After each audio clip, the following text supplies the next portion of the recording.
Assalamualaikum warahmatullahi wabarakatuh. Semangat pagi, sehat selalu. Saya akan bicara tentang kanker serviks atau kanker leher rahim pada kesempatan ini. Bicara serviks atau kanker serviks ini sudah sering kita dengar.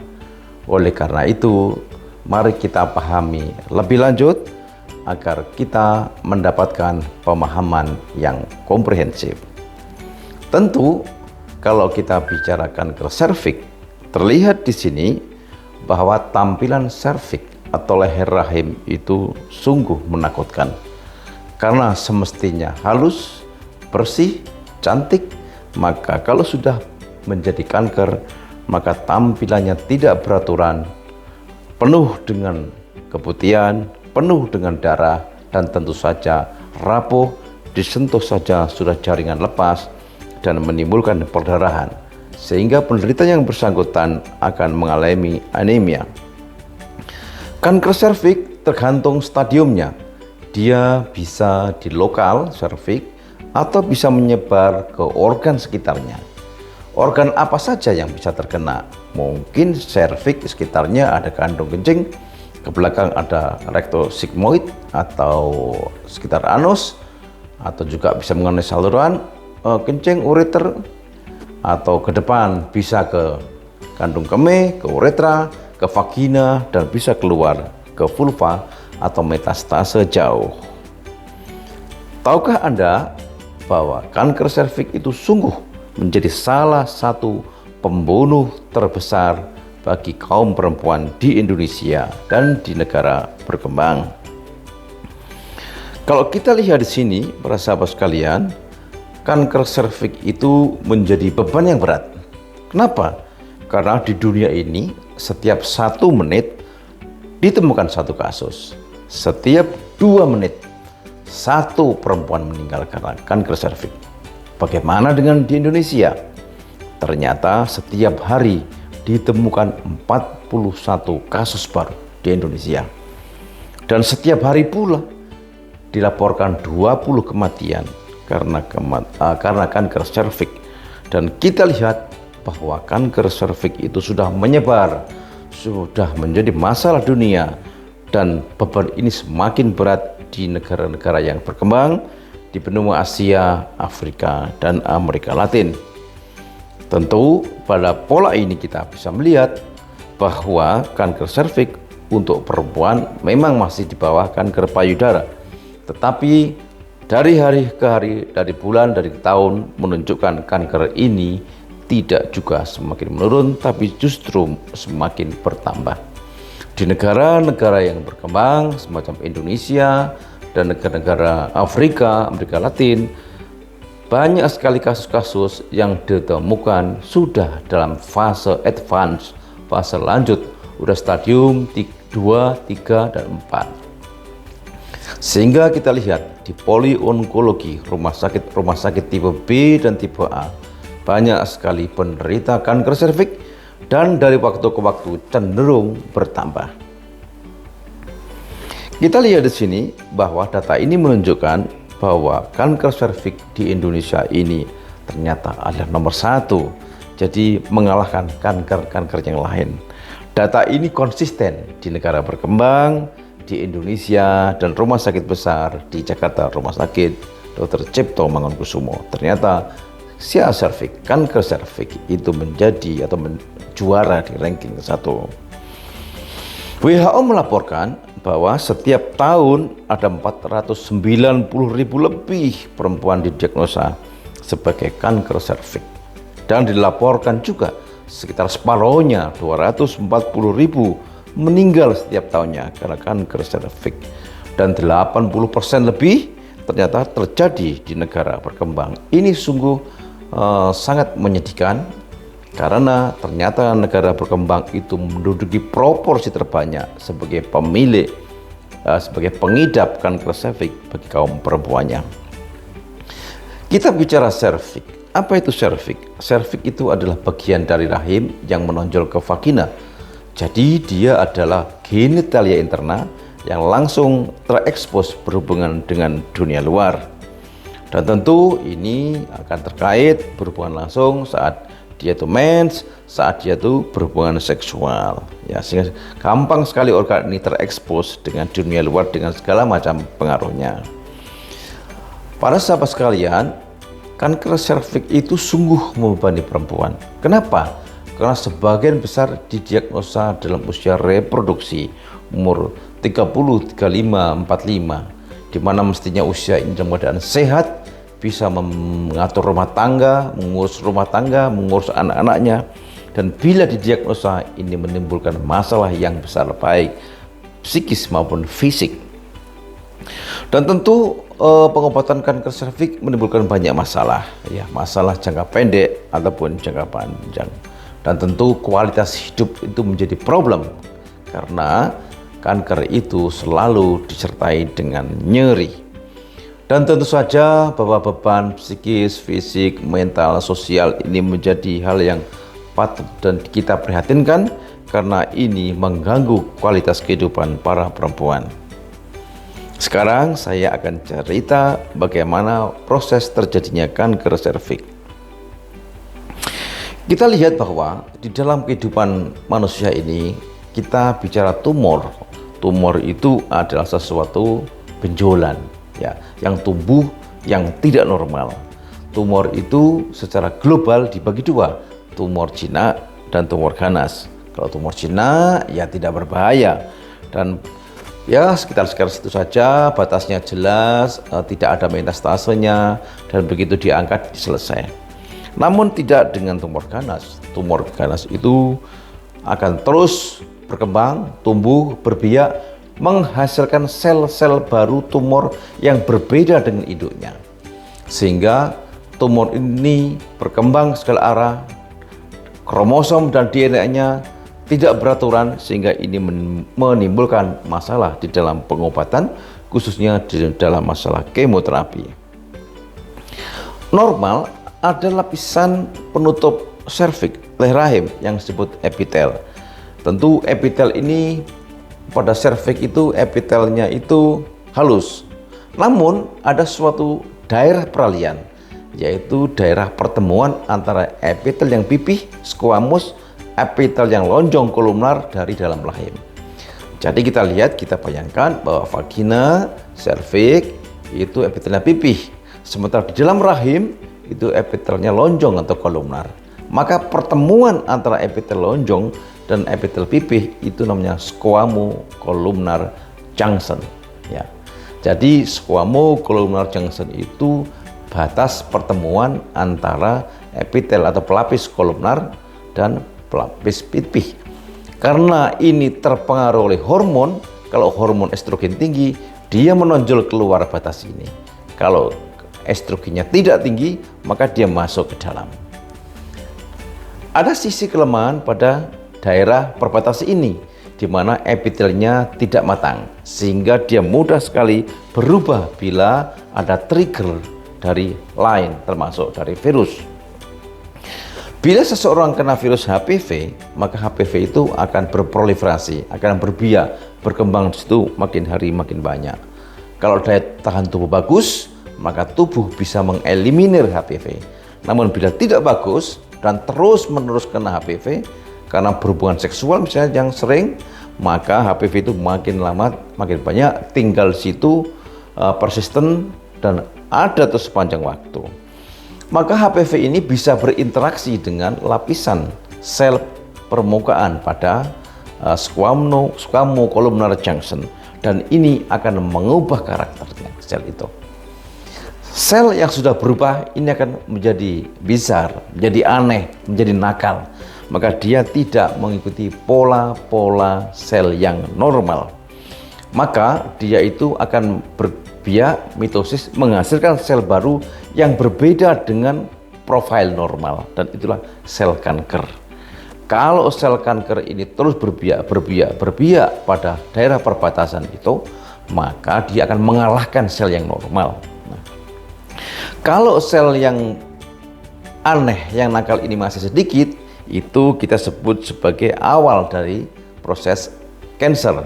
kita sebut sebagai CIN 1, cervical intraepithelial neoplasia. Jadi masih sedikit gradasinya 1. Tapi kalau makin banyak, maka kita sebut CIN 2. Kalau CIN 3 makin kelihatan lagi, makin banyak. Dan kalau ini juga tidak diatasi, maka dia akan metastase. Dia menembus lapisan dasar dari epitel, maka dia akan bisa menyebar kemana-mana. Itulah karsinoma yang sudah lanjut. Memang pada awal-awal masih sekitar situ, sehingga disebut cancer in situ. Tetapi karakter sel-sel ini akan terus berpihak sehingga keluar daerah dan menyebar, sehingga akan menjadi kanker serviks stadium lanjut. Normal serviks itu halus, bersih, dan ada lendirnya yang jernih, itu normal. Namun bila dia sudah ada lesi yang pada awal, maka tampak ada perubahan. Permukaannya menjadi beda, lebih putih, lebih batasnya ada pembuluh darah yang meningkat. Maka makin tinggi gradasinya menuju CIN 2, makin luas. Juga CIN 3 makin banyak yang rapuh, kelihatan ada yang pembuluh darahnya banyak, dan bila disentuh saja dia sudah berdarah, itu menunjukkan kalau kankernya sudah progres ke arah CIN 3. Dan tentu bahwa lebih detail kita bisa melihat dengan alat namanya kolposkopi, yaitu suatu alat yang mirip-mirip teleskop begitu, kita aplikasikan pada daerah serviks, maka dengan pembesaran maka kita bisa melihat polanya dengan lebih jelas. Itulah kolposkopi. Ini dikerjakan oleh para spesialis obstetri dan ginekologi. Kemudian bila CIN 1 tidak teratasi, menuju CIN 2, 5 tahun 10 tahun menuju CIN 3, dan akan menjadi cancer advance. Maka yang tadinya rahim itu bersih, halus, lendirnya jernih, maka bisa berubah menjadi permukaannya kasar, menjadi rapuh, banyak berdarah. Nah ini. Dan tentu sebenarnya dari CIN 1, CIN 2, CIN 3 ya, ini sebenarnya memerlukan waktu yang lama. Dan kalau didiagnosa sebagai CIN 1, dikatakan ya dia secara natural akan sembuh 57%, selebihnya memerlukan intervensi.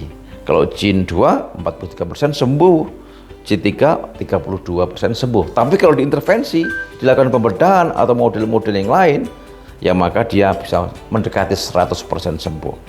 Dikatakan bahwa CIN 1% saja dia akan progres menuju yang invasif. CIN 2 5%, kalau CIN 3 lebih dari 12%. Oleh karena itu, karena memerlukan waktu yang lama sebenarnya ya, sekitar 5-10 tahun, maka tentunya sangat ada waktu bagi perempuan yang bersangkutan untuk memeriksakan diri untuk mendapatkan kanker pada stadium lebih awal. Maka itulah pentingnya dilakukan screening pada stadium awal, dilakukan screening rutin agar bisa menemukan di level CIN 1, CIN 2, dan CIN 3 tidak menuju kanker yang progresif. Itulah pentingnya. Silakan para perempuan untuk rajin IVA atau pap smear agar bisa mendeteksi lebih awal, supaya kalau sakit bisa ditemukan pada level CIN 1, CIN 2, atau CIN 3, tidak menuju in situ atau progresif. Tentu secara mikroskopis histopatologi kita lihat bahwa semakin menuju CIN 3, kerusakannya itu makin dominan, dan dia akan kerusakan itu sudah kemana-mana dan menuju kepada lapisan basal. Sehingga kalau lapisan basal sudah rusak, maka dia menuju in situ dan menuju yang invasif. Ini adalah gambaran. Pada gambar ini kalau menggunakan kolposkopi terlihat bahwa kalau CIN 1 itu masih halus, ya perubahan polanya tidak begitu jelas, pembuluh darahnya juga tidak begitu jelas. Tapi kalau CIN 2 gambaran tepinya sudah bergerigi, ya sudah makin luas, pembuluh darahnya juga makin berubah. CIN 3 juga begitu, dan tentu saja ini akan semakin jelas karakter kansernya kalau sudah in situ, apalagi sudah sangat jelas kasat mata kalau dia sudah invasif. Tentu bahwa secara histopatologi kalau kita lihat dengan mikroskop, para sahabat sekalian, maka menunjukkan bahwa kalau sudah invasif itu sudah menembus basal membran, ya dia sudah menembus lapisan pelindung, ya, maka dia bisa metastase kemana-mana. Ingat bahwa kanker sel yang abnormal ini mudah sekali berbiak, dan biakannya ini berbeda karakternya. Semakin tidak matang, semakin imatur, sehingga makin mudah berproliferasi, berbiak, dan semakin mudah kemana-mana. Yang perlu dijelaskan adalah apa sih gejala kanker serviks? Pada awal-awalnya tentu ya tidak bergejala, karena daerah vagina, daerah serviks itu tidak ada nyeri, atau nyerinya sarafnya itu sangat minimal, ya, sehingga hampir selalu perempuan di Indonesia itu datang sudah dalam stadium lanjut. Kenapa? Karena stadium awal nggak ada gejala, tidak ada gejala. Gejalanya mestinya adalah perdarahan yang tidak normal, ya, saat selesai berhubungan dia mengeluarkan darah. Ini bukan mens, tapi saat berhubungan keluar darah, hati-hati. Kemudian di antara mens dia berdarah. Loh, ini tidak, ini mensnya belum datang tapi sudah berdarah, itu perdarahan di antara mens. Kemudian sudah menopause, yang mestinya tidak berdarah, ini menjadi berdarah, ya, ini hati. Dan yang paling sering dan hampir selalu adalah keputihan. Jadi pada vagina perempuan mengeluh, kok keputihan, banyak, warna kuning, kental, apalagi berbau, tidak respon dengan pengobatan. Sudah dikasih obat berkali-kali tidak respon pengobatan. Hati-hati, keputihan, berbau, kental, banyak, ini adalah tanda, salah satu tanda khas dari kanker leher rahim. Kalau sudah lanjut tentu ada nyeri. Kenapa? Kanker sudah kemana-mana, ya, sudah ke arah kandung kencing, sudah ke arah usus, sudah ke arah tulang. Nah, ini nyeri, ya, baik nyeri pelvis, perut bagian bawah, atau nyeri tulang panggul, ya. Tapi ingat, kalau sudah nyeri berarti sudah lanjut. Pertanyaannya yang perlu dijawab berikutnya adalah apa yang menjadi penyebab kanker serviks? Kanker-kanker yang lain itu kebanyakan ada unsur genetik, ada unsur bawaan. Untuk kanker leher rahim ini berbeda. Unsur bawaannya tidak terlalu menonjol, tapi justru unsur dari luar, virus ini yang menonjol. 99,7% penderita kanker serviks ternyata ditemukan jejak-jejak DNA virus HPV, Human Papilloma Virus. Jadi 99,7%. Artinya apa? Hampir semua penderita kanker serviks ada DNA HPV. Sehingga dari sini kelihatan bahwa memang HPV sangat erat kaitannya dengan kanker serviks. HPV memang bentuknya seperti bulat, ya, itu kita lihat, ya. Dan kalau lihat HPV itu di alam ini banyak. Saat ini diidentifikasi 120 lebih tipe HPV, dan 30 sampai 40 tipe HPV itu suka pada area anogenital. Jadi suka pada area anus, suka pada area genitalia. Ini 30 sampai 40 jenisnya. HPV sendiri ini memang ada dua kelas, yaitu kelas yang resiko rendah, low risk, ada yang kelas resiko tinggi, high risk. Nah, apa maksudnya? Maksudnya adalah bahwa yang resiko tinggi ini lebih mudah menyebabkan kanker serviks. Ya, apa yang termasuk golongan resiko tinggi HPV ini? Yaitu tipe 16 dan 18. Jadi hati-hati kalau dijumlahi HPV tipe 16 dan 18, hati-hati. Ini adalah HPV tipe dengan risiko yang tinggi. Sekali lagi, bahwa orang-orang yang terkena HPV itu tidak ada gejala. Jadi gimana ya dok, orang kena HPV apa keluhannya? Tidak ada, ya. Tapi yang jelas 75% orang-orang yang sudah pernah melakukan hubungan seksual itu akan terekspos oleh HPV. Sehingga human papilloma virus ini sangat mudah sekali berpindah lewat hubungan seksual. Nah, kalau seorang manusia terkena HPV, sebenarnya tubuh ini mempunyai kemampuan untuk mengeliminir. Sehingga 80% orang-orang yang kena HPV tubuhnya mampu mengatasinya. diatasi, dibersihkan. Sehingga 80% akan di-cleansing oleh tubuh, HPV itu akan hilang. Namun sekitar 20% HPV tidak hilang. Tubuh tidak bisa membersihkan HPV ini. Ini pada tipe-tipe orang yang daya tahan tubuhnya rendah, atau orang terus-menerus berulang terekspos HPV, sehingga ketika mau sembuh kena HPV lagi, mau sembuh kena HPV lagi. Ya ini, sehingga terus-menerus dia terekspos oleh HPV. Dan inilah sahabat sekalian, karena dia menularnya lewat hubungan seksual, maka kalau berisiko adalah orang-orang yang berhubungan dengan multi partner, atau partner seksual berhubungan dengan banyak partner juga. Dia berpindah-pindahkan HPV dari pasangannya ke pasangan yang lain. Sehingga secara statistik, usia yang aktivitas seksualnya tinggi, itulah dia puncak ditemukan resiko HPV. Ya di bawah 30 tahun kira-kira ya. Itu yang resikonya tinggi. Memang cara penularannya tidak semata-mata seksual. Ingat, berhubungan seksual itu bisa lewat kelamin, bisa lewat anus, bisa lewat mulut, bisa lewat tangan. Jadi semuanya potensi menyebarkan dan tertular HPV. Namun bisa juga karena yang lain, misalnya karena transmisi dari ibu ke bayinya saat persalinan, atau lewat sentuhan-sentuhan tertentu. Tapi ini sangat-sangat jarang. Sehingga dikatakan bahwa dominasi penyebaran HPV adalah lewat hubungan seksual dengan segala variannya. Tentu dari sini kelihatan bahwa kalau kata kuncinya adalah hubungan seksual, tentu bahwa orang-orang muda yang aktivitas seksualnya tinggi, ini resiko mereka yang di bawah 30 tahun. Orang-orang dengan berganti-ganti pasangan tinggi juga, atau orang-orang yang memiliki pasangan di mana pasangan itu mempunyai partner yang banyak, ini juga beresiko. Dan ingat, semakin muda melakukan hubungan seksual, itu resikonya makin tinggi. Sehingga kita lihat banyak orang-orang di desa yang melakukan pernikahan pada usia-usia sangat dini. Ini sangat berbahaya, ya kan?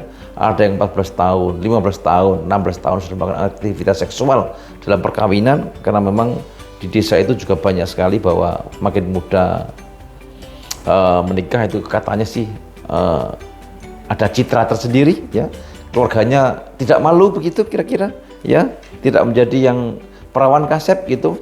Nah akhirnya mereka dalam usia yang sangat muda mereka harus menikah, dan itu squamous Johnson terekspos oleh dunia luar, terekspos oleh HPV dalam masa-masa yang dini, dan ini sangat potensi menjadi penyebab kanker serviks. Dan ingat, merokok juga begitu.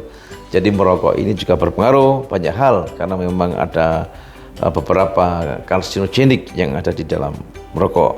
Dan ingatlah bahwa laki perempuan bisa menularkan HPV, dan laki perempuan laki bisa terkena penyakit yang diakibatkan oleh HPV.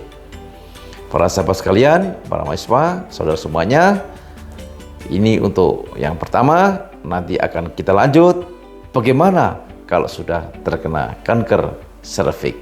Terima kasih, sehat selalu. Wassalamualaikum warahmatullahi wabarakatuh.